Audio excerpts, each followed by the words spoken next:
Dear students, welcome to my YouTube channel.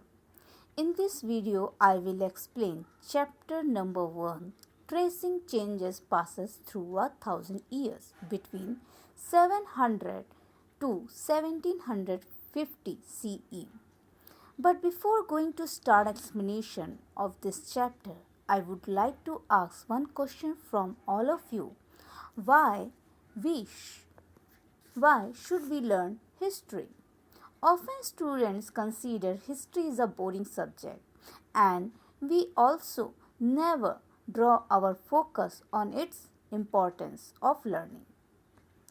Here are the two reasons behind of studying history. First is history teaches us about the past, which is important to understand the present.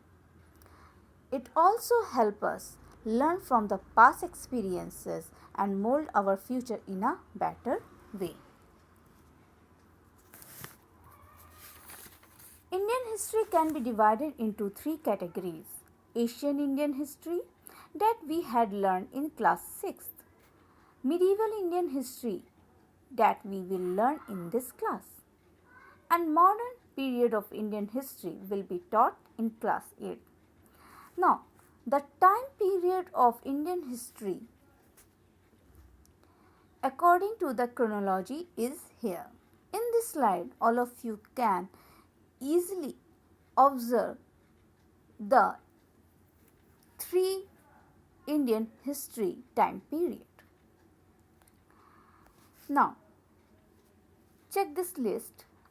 In Asian Indian history, we did cover in class 6 the following topics that were Indus Valley Civilization, Vedic Civilization, Buddhist era, Alexander's invasion, Gupta dynasty and Harshvardhana.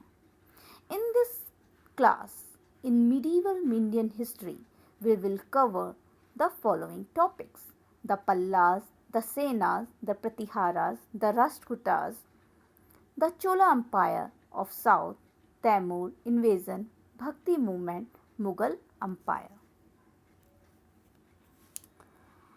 Now, so dear students, in this chapter, here all of you have got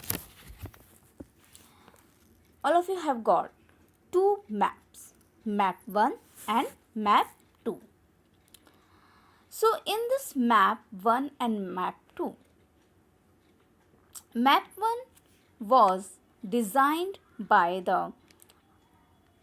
an Arab cartographer Al-Adrishi, and map 2 which was designed by the Ghulam Daisley in 1720.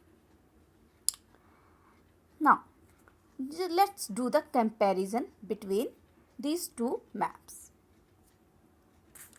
In map 1 and map 2, when you rotate the map 1, then you will get that the position of the Sri Lanka is, in map 2, the position of the Sri Lanka is at the bottom of the India, whereas the position of the Sri Lanka in map 1 is at the top of the India. So this is the major difference between these two maps. So all of you very well known about the cartographer, a person who designed the maps. That person is known as cartographer. So Al-Adrishi was an Arab cartographer and Ghulam Daisley was an French cartographer. Now, here is the comparison between map 1 and map 2. Map 1 was designed by an Arabic cartographer Al-Adrishi in 1154 CE, whereas Map 2 was designed by French cartographer Guillaume Delisle in 1720. In this map, South India is located in the North India, whereas in Map 2, the location of South India is most relevant with its current position. Sri Lanka is located on the top of India, whereas Sri Lanka is located at the bottom of the India. In Map 2, places are marked in French words, whereas in Map 1, the places are marked in Arabic words. So, I hope so that this video will be helpful for your study. So, just wait for my another video.